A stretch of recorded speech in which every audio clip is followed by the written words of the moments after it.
लाकर राम को दिया। सुग्रीव ने बताया कि रोती हुई माता सीता ऊपर से जा रही थी, उन्होंने कुछ वस्त्राभूषण भी गिराए। तो लखनलाल जी ने पूछा कि भैया तो आप क्या कर रहे थे? तो सुग्रीव ने कहा मैं तो विचार कर रहा था, मंत्री सहित यहाँ एक बारा करत रहो, बैठ करत रहो, मैं विचार कर रहा था। तो एक सुग्रीव है जो सिर्फ विचार करते हैं, करते कुछ नहीं। अच्छा, लंका कांड में देखो श्री हनुमान जी महाराज कपि मन कीन विचार, जगह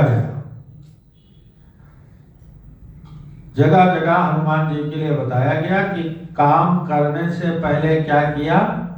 विचार। कपि मन कीन विचार,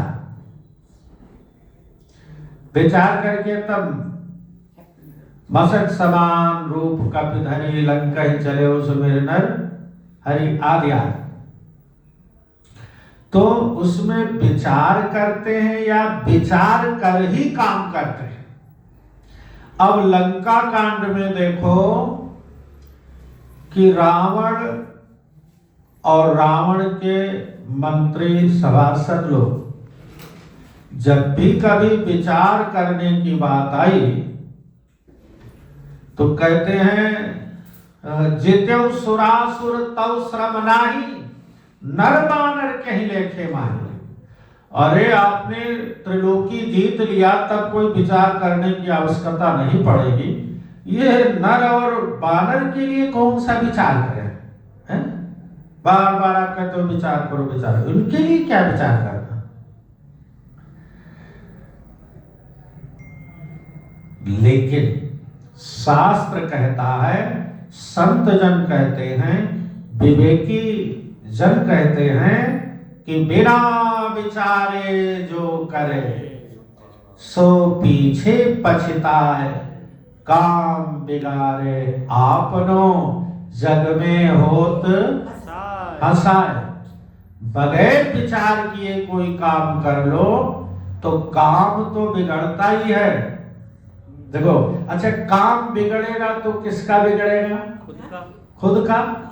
और लोग और हंसेंगे, लोग बड़ा बनता था अपने आप को। देखो है, हमसे पूछा नहीं, मैं तो बढ़िया सलाह देता, अब देखा कैसे काम खराब हो गया। काम बिगाड़े आप, नुकसान भी अब स्वयं सा रहे और लोगों की हंसी भी। तो इससे बेहतर है कि किसी भी कार्य को करने से पहले विचार कर लिया जाए, हानि लाभ कैसे करना है नहीं, कैसा काम है, आदि सलाह ले लिया जाए। अब यद्यपि प्रभु राम तो सर्व समर्थ है, श्री राम सर्व समर्थ। राम जी ने किसी समय यह भी कहा था, जगमहु सखा निशाचर जेते। जब विभीषण शरण में आया था तो सुग्रीव बड़ा डर तो रहा था कि महाराज दुश्मन है, दुश्मन का भाई, न जाए निशाचर माया काम रूप के कारण आया, कौन है क्या है कुछ पता नहीं, मुझे तो लगता है इसको बांध लो, डर रहा था। अच्छा, बार बार बड़ा फोर्स करने लगा, तो राम जी को कहना पड़ा कि चिंता मत करो, डरो मत। क्यों? बोले तुम एक दो राक्षस की बात छोड़ो, जगमहु सखा निशाचर जेते, जगत में जितने राक्षस हैं, बोले हमें भी कुछ करने की जरूरत नहीं। लक्ष्मण हनहि निमिख बहुते थे। कितनी देर में? निमिख मात्र में जितने राक्षस हैं दुनिया में कौन समाप्त कर देगा? लक्ष्मण हमारे छोटे भाई। अब सोचो, अगर लखनलाल जी निमिष मात्र में जगत भर के राक्षसों को समाप्त कर सकते हैं तो राम जी क्या नहीं कर सकते? है?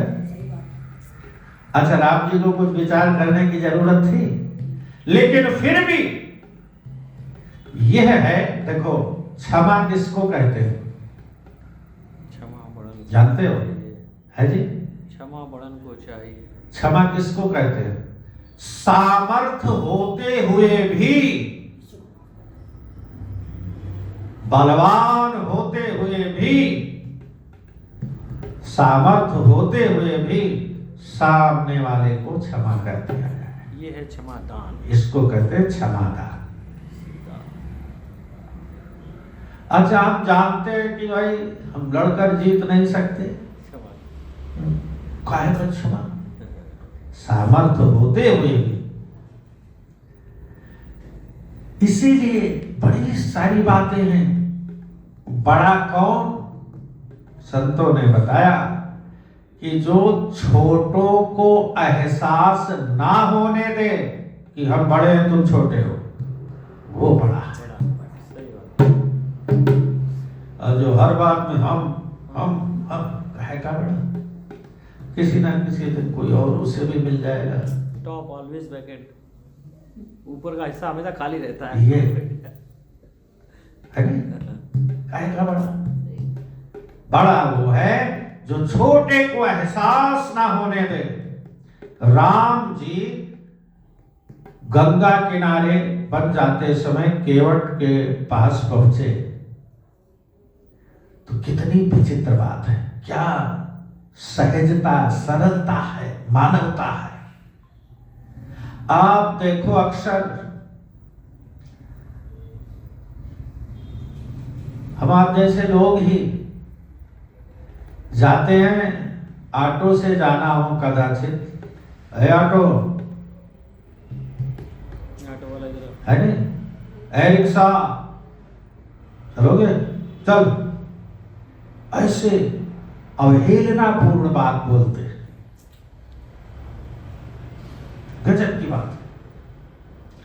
और जब पैसा देना होगा तो मेहनत भर का जो मांग रहा है, अगर उसने 20 मांग लिया तो 10 ही देंगे, इतनी दूर।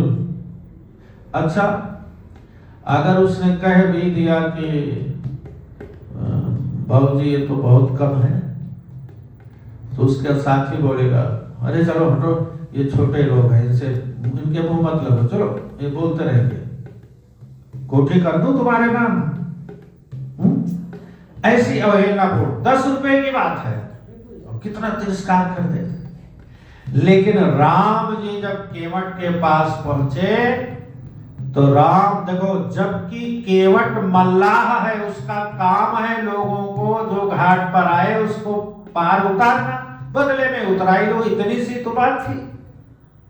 लेकिन राम जी ने उसको आदेश नहीं दिया, ना राम जी ने उसको आर्डर देकर अपने पास बुलाया। राम जी ने मांगी नाव, राम जी ने नाव मांगी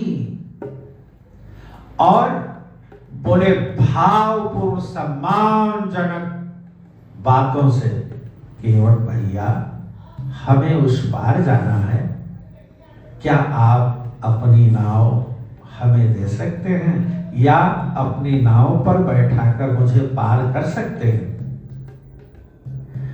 केवट राम के वाक्यों को सुनकर इतना सम्मान, केवट ने सोचा कि भैया हमको आज तक अरे 50 साल हो गए नाव चलाते हुए, लेकिन ऐसा कोई नहीं आया कि जो हम जैसे लोगों को भी सम्मान पूर्ण भाव से नाव मांगे। तो इसका मतलब यह है कि जो एक छोटे को भी सम्मान दे रहा है, तो ये प्रभु परमात्मा के सिवा और कोई नहीं हो सकता। केवल वही समझ गया कि ये मनुष्य नहीं, ये भगवान है, इतनी बातों से ही समझ गया।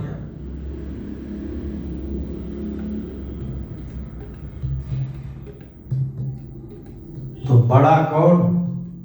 जो छोटे को एहसास ना होने दे, सम्मान दे नहीं।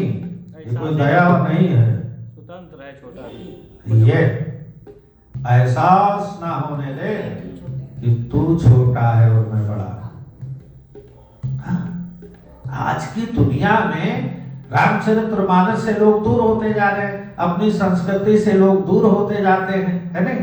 हर छोटा भाई सोचता है कि मेरा बड़ा राम हो, मेरा बड़ा। अरे भैया, तो छोटे वाले जो ये चाहता है कि मेरा बड़ा राम हो, तो तू पहले लक्ष्मण बन जा, बड़ा तो अपने आप राम हो जाएगा। हर बड़ा चाहता है कि मेरा छोटा लक्ष्मण हो, तो भैया तू राम बन जा, छोटा वाला तुझे देखकर लक्ष्मण बन जाएगा, है नहीं? हर माँ बाप चाहते हैं कि कृष्ण और राम जैसा संतान हो, तो तू दशरथ कौशल्या बन जाओ, पहले वो भाव लाओ अपने अंदर, राम जैसा ही होगा। यही है कि हम अपनी संस्कृति को भूल रहे हैं, तो सब कुछ होते हुए भी शांति का अनुभव नहीं हो पा रहा।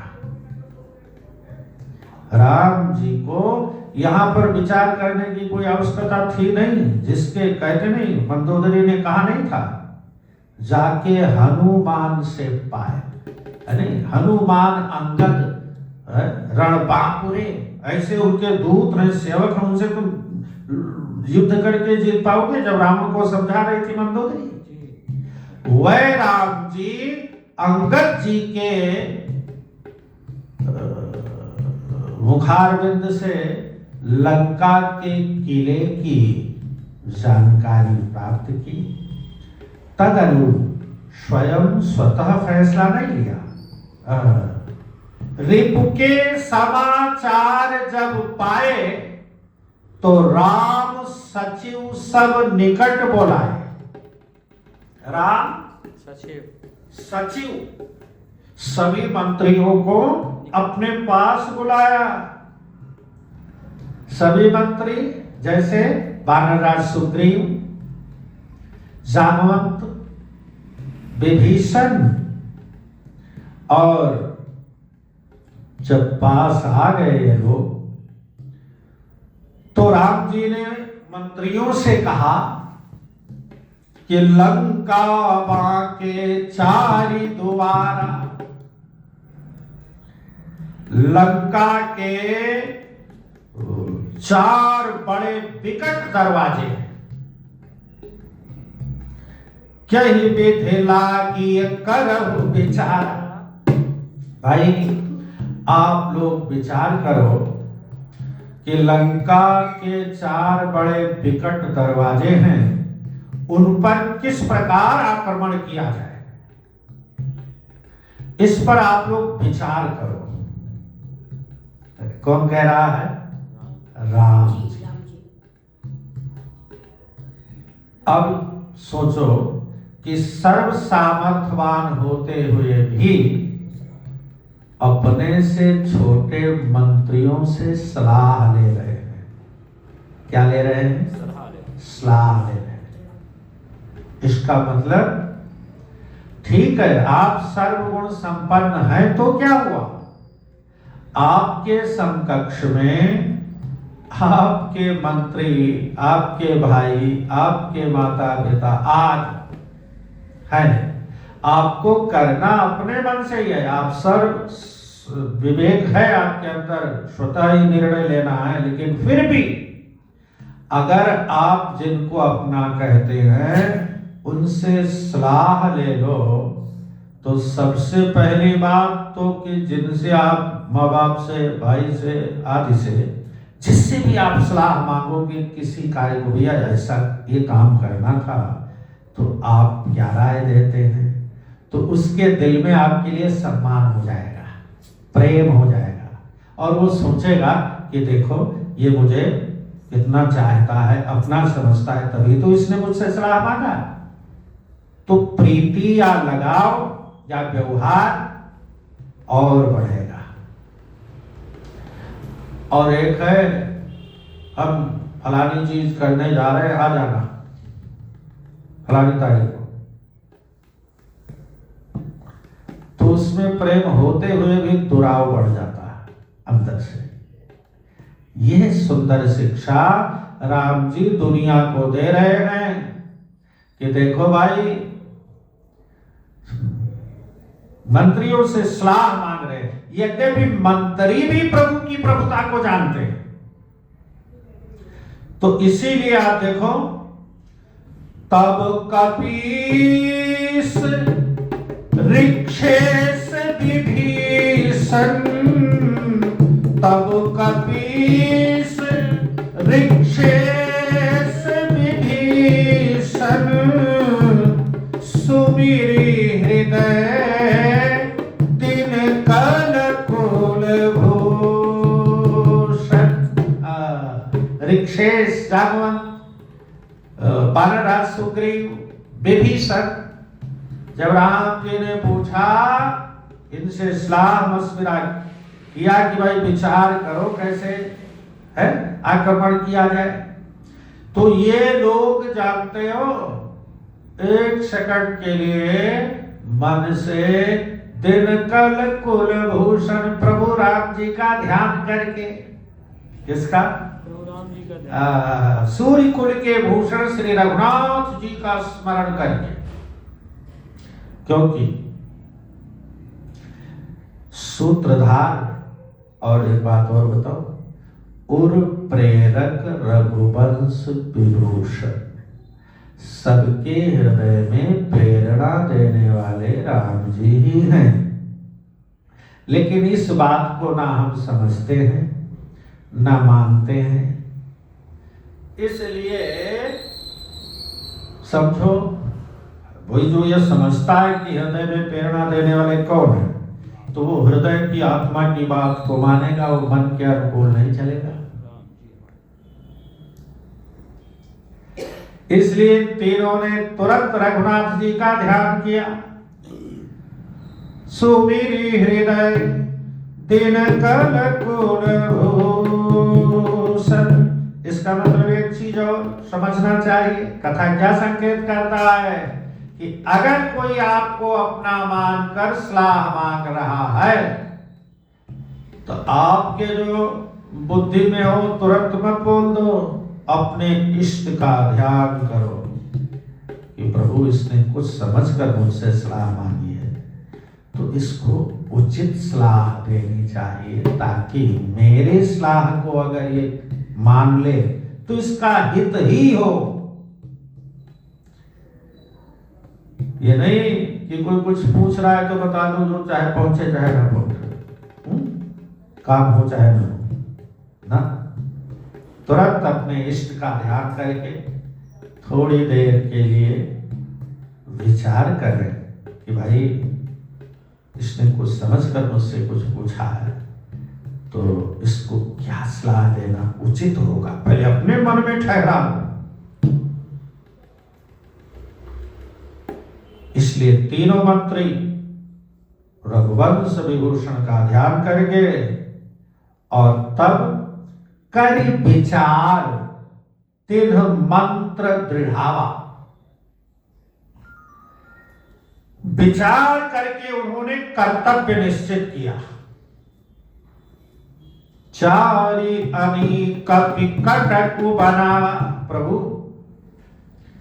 4 दरवाजे हैं लंका के, तो बोले 1-2 दरवाजे से नहीं, चारों पर एक साथ आक्रमण होना चाहिए। किस पर? ताकि बाहर से कोई सहायता आ ना सके और अंदर से कोई बाहर, चारों, यही विचार हुआ, यही विचार किया कि चारों दरवाजों पर एक साथ ही आक्रमण हो। ऐसा नहीं कि एक दरवाजे से शुरू कर दो, दूसरा बचा रहे। अच्छा, बचा रहे तो भाग भी सकते हैं, या बाहर से कोई सहायता, गोला बारूद भी मंगवा सकते हैं। लेकिन जब चारों रास्ते बंद हो जाएंगे तभी क्या करेंगे? अच्छा, एक चीज और, 4 दरवाजे हैं, तो रावण ने 4 तरह के योद्धाओं को चारों दरवाजों पर नियुक्त किया हुआ था। पूर्व दरवाजे पर विरूपाक्ष रावण का बेटा। पश्चिम दरवाजे पर मेघनाथ,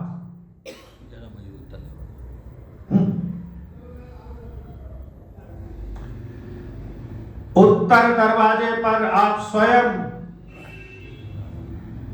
और दक्षिण दरवाजे पर और भयंकर बहुलाक्ष। तो उसके अनुसार ही कौन कितना बलवान है ये हनुमान जी अंगद जी सब जान ही आए थे। तो उसके अनुसार ही 4 सेना बनाई गई और उसी के अनुसार सेना नायक नियुक्त किए गए कि उसी अनुसार सेना नायक। तो एक का अंगद जी को, एक सेना का नायक सुग्रीव को, एक सेना का नायक हनुमान जी को आदि। और हाँ, सुग्रीव को सेना नायक नहीं बनाया गया था क्योंकि वो तो मंत्री थे। तो सुग्रीव और विभीषण को छोड़ा गया कि तुम लोग यहां दल की देख रेख करो, और नल नील हनुमान अंगद 4 टुकड़ियों के सेना 4 तैयार करी। 4 अनेक कटक बनावा और चारों के सेना नायक नियुक्त हुए। वानरों की सेना के 4 दल बनाए गए। 4 दलों के यथा योग सेनापति की ने यथा योग सेनापति की ने, यानी कि जिस जिस दरवाजे पर जैसा बलवान था उसके अनुसार जो जैसा था। जैसे मेघनाथ जिधर था उधर हनुमान जी को लगाया गया। इसको हनुमान जी। तो ऐसे करके सेना नायक नियुक्त किया गया। यथा योग सेनापति कीन्हे, जूथप सकल बोली तब लीन्हे, जूथप सकल बोली तब लीन्हे। और फिर सब यूथपतियों को बुलाया गया। प्रभु प्रताप कहि सब समुझाए, सुनि कपि सिंहनाद करि धाये। तो सभी यूथ और यूथपतियों को प्रभु का प्रताप कहकर समझाया गया कि सुनो, चिंता मत करना, युद्ध में जाते समय किंतु परंतु मन में मत लाना, क्योंकि प्रभु का प्रताप तुम्हारे साथ है। जिसे सुनकर बानर सिंह के समान गर्जना करते हुए दौड़े। हरे सीताराम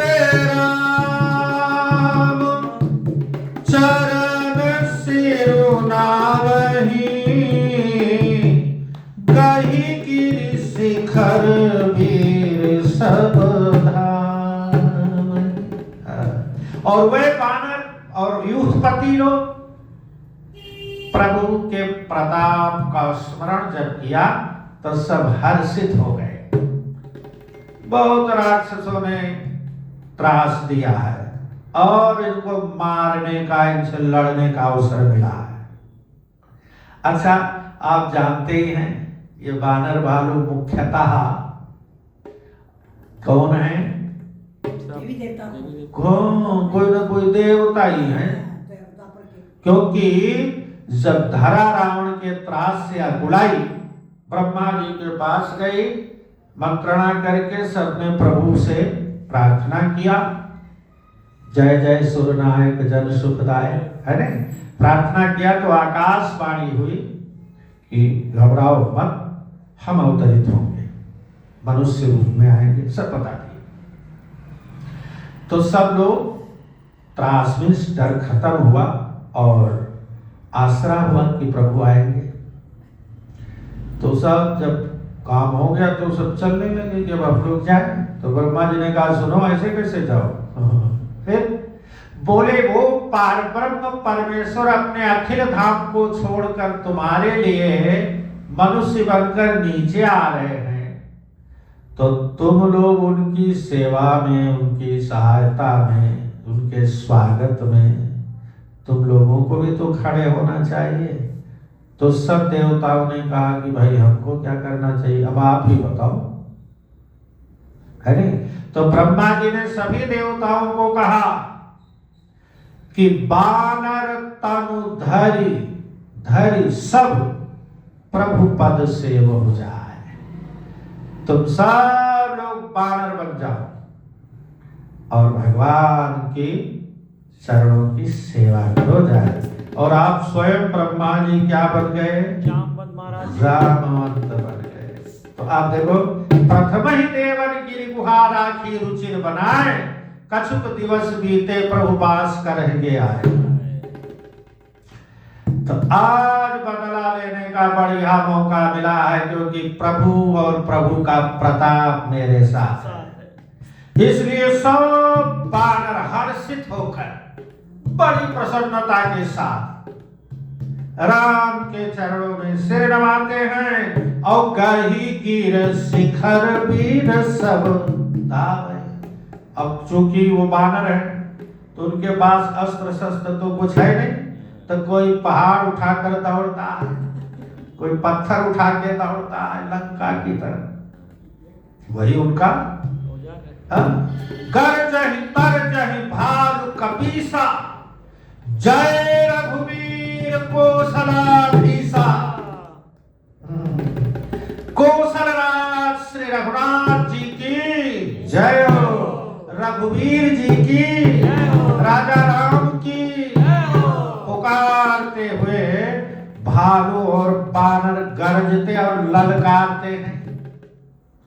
जानत परम दुर्ग अति लंका, जानते हैं लंका अत्यंत श्रेष्ठ अजय किला है।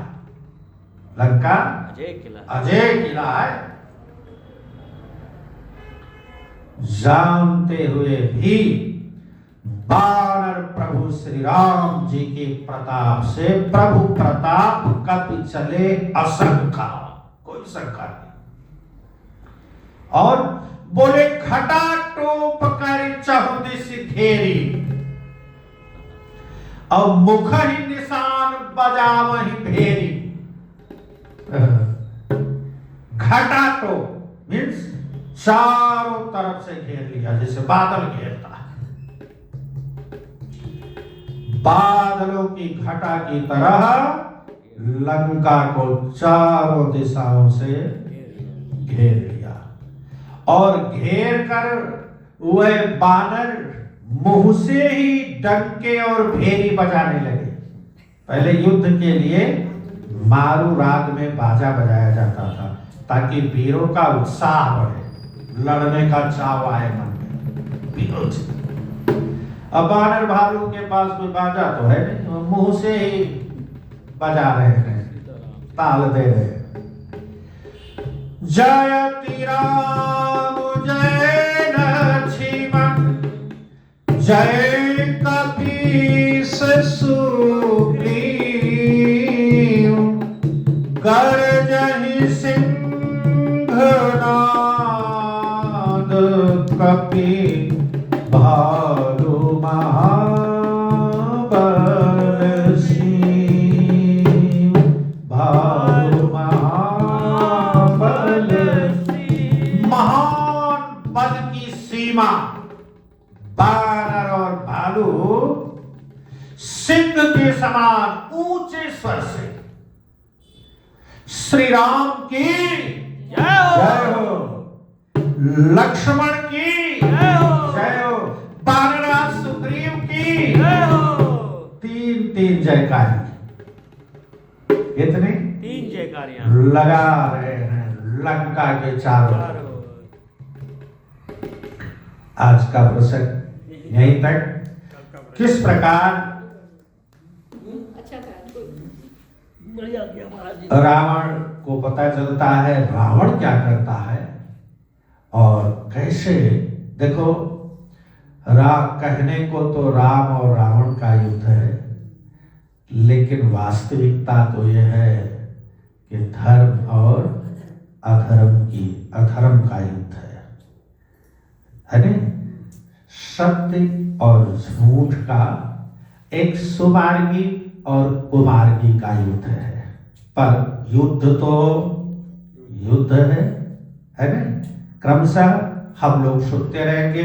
इसमें बहुत सारी राजनीति, शास्त्र नीति, मानव नीति, सत्य नीति आदि नीतियां सीखने को, हमें समझने को अवसर मिलता रहेगा।